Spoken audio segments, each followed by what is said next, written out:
Pemerintah Kota Jambi melaporkan sebuah akun TikTok yang dianggap menyebarkan ujaran kebencian.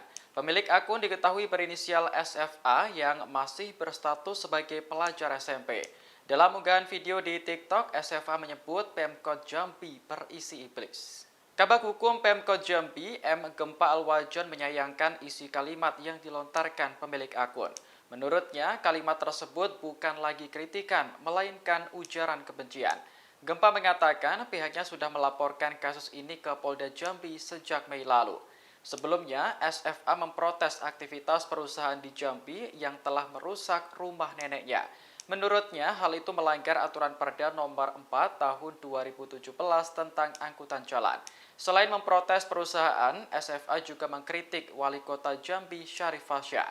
Protes tersebut disampaikan dalam sejumlah video yang kemudian diunggah di TikTok. Salah satu video SFA menjadi sorotan karena dianggap mengandung ujaran kebencian.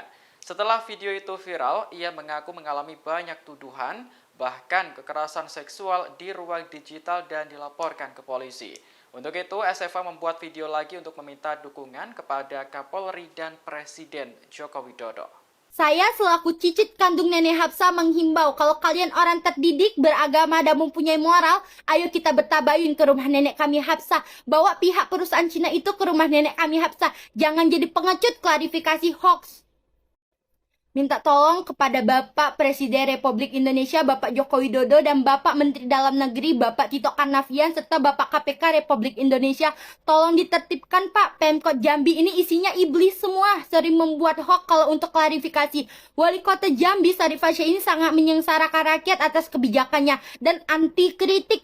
Pada nian kok Pemkot Jambi membuat klarifikasi kayak gitu. Saya Fadia Alkap menyatakan sangat amat kecewa dengan Wali Kota Jambi Syarif Fasyah.